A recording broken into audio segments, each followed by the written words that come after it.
Mais seulement, on ne peut pas envoyer quelqu'un dans un tribunal de nuit s'il n'y a pas une faute ou une accusation. Il doit y avoir soit une faute, soit une accusation. Dans le monde spirituel, il faut comprendre, l'accusation doit être portée par une sorte de personne. Soit la personne qui a droit sur toi. C'est celle qu'on appelle un ayant droit. Il n'y a qu'un ayant droit qui peut aller t'accuser. Okay? Deuxièmement, si ce n'est pas un ayant droit qui peut t'accuser, c'est quelqu'un à qui tu as fait du mal peut aller t'accuser. Dans les tribunaux de nuit, il n'y a pas cette affaire de ministère public où il peut se saisir d'office comme un magistrat. Il recherche des infractions. S'il voit quelqu'un dans la rue commettre une infraction, il peut poursuivre la personne. Il peut se saisir d'office. Quand tu insultes quelqu'un à la télé, il entend cela, il peut te poursuivre. Mais dans le monde spirituel, non. Mais par contre, il y a aussi le ministère public dans le tribunal de nuit. Mais comment ils entrent dans les affaires lorsque ta propre famille te jette à la pâture. Comme par exemple, une maman dit, toi, tu vas finir ta vie comme une folle ou tu finiras ta vie comme un voleur. Le ministère qui accuse des gens dans la sorcellerie vont prendre ce que ton propre parent t'a jeté. En fait, quand un parent dit, toi, tu es un idiot, tu finiras ta vie comme un voleur, à Boakio. Parce que les parents dans le monde spirituel ont un pouvoir de protéger. Les parents ont un pouvoir de protection sur la vie de leurs enfants. Et c'est un pouvoir que Dieu leur a donné. Au même titre de foi avec le pasteur. Vous ne le savez pas. La Bible dit,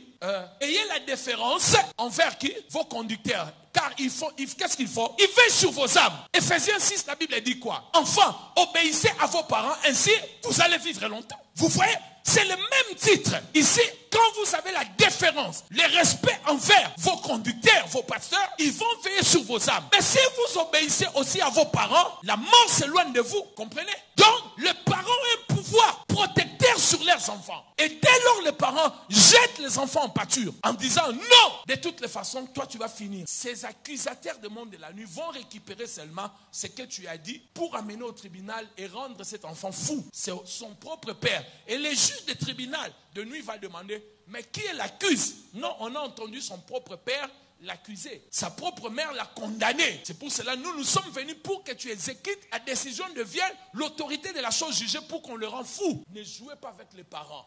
Vous voyez, frère, même si tu ne pries pas, si les sorciers cherchent à tuer ton enfant, si tu es un homme qui connaît le monde spirituel, même si tu ne pries pas, tu peux annuler leurs décisions.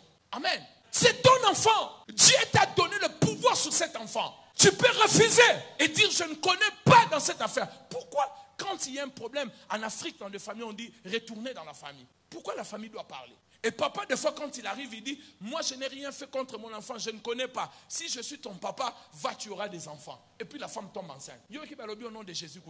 On le dit au nom de Jésus. Va prier péter. Ils n'ont ni prié, ils n'ont rien fait. Mais comme les parents ont le pouvoir de fermer et de déclencher les choses, ça va se faire. Nous avons joué avec le pouvoir des parents. Mais j'ai dit aussi qu'il y a des parents sorciers, vous le savez. Mais j'ai déjà enseigné ces choses. On ne va pas rester là. Amen. Qui m'a dit amen? Amen, amen. Amen, amen. Parce qu'aucune sorcellerie ne peut fonctionner confortablement sur la vie d'une personne si les parents de cette personne ne sont pas d'accord. Croyez-moi. Je suis l'homme spirituel, je sais ce que je veux. Ça ne marchera pas.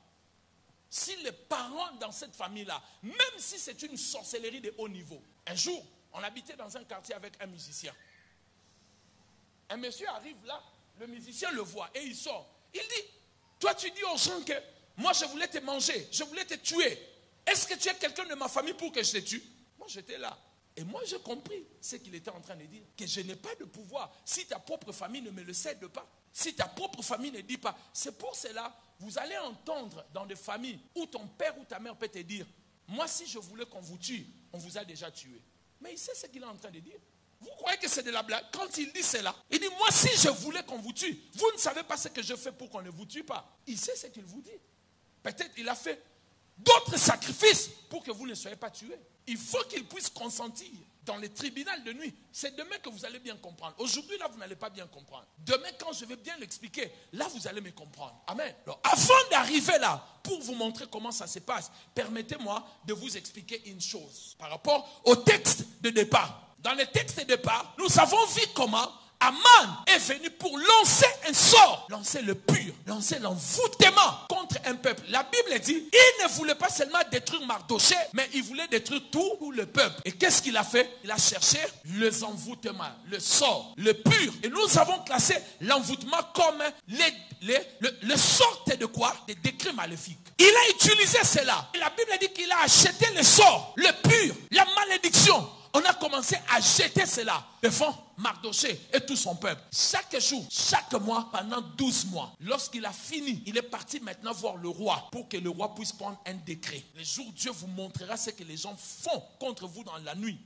Là, vous allez respecter ce que je vous dis. Et dès qu'il a fini, le roi a pris la décision. Le décret de tuer tous les juifs. C'est quoi ici le décret? Le décret est une loi imposée dans une famille, dans une tribu, sur une personne. Lorsqu'il y a un décret, on vous a imposé une loi que nous appelons de lois établies. Les décrets sont des sanctions spirituelles. On vous a sanctionné. Ce sont des embargos spirituels. Vous savez c'est quoi l'embargo? Les sanctions. Vous pouvez avoir l'argent. Comme la RDC il y a quelques années, on ne pouvait pas acheter les armes. On devait avoir l'autorisation au niveau du Conseil de sécurité, je pense, pour acheter des armes. C'est ça l'embargo. Ça veut dire que même si vous avez le moyen, mais vous ne pouvez pas le faire. Et les décrets sont des embargos, sont des décisions, des lois établies.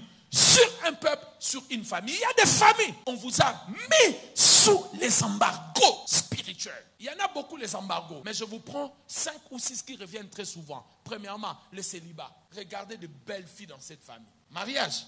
Quand un homme vient pour le sérieux, ça pose toujours un problème. Si ce sont des aventuriers, pas aventuriers, les aventuriers. Là, tu es là. Mais quand un homme sérieux vient te voir, tu dis, un ami à moi, on était avec lui à l'université. Lui, il était en 2e licence. Et moi, j'étais en 2e graduat. Je suis venu le voir. Il parle comme une femme. Il dit, Tébé, t'as la petite oyo. Alia qui a $100 mon coloana. Les lois, les sous anniversaire, na lukele $100. Ya au mon angon ni père moroboye. Akulia kalia kangambo. C'est pour vous dire. Il y a des femmes comme ça. Un homme sérieux qui veut t'épouser. Toi, tu les traites de papa. Un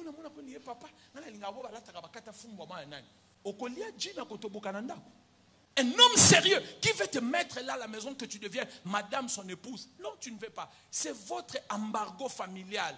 Quand ça arrive aux choses sérieuses, au pognon qui yomoko.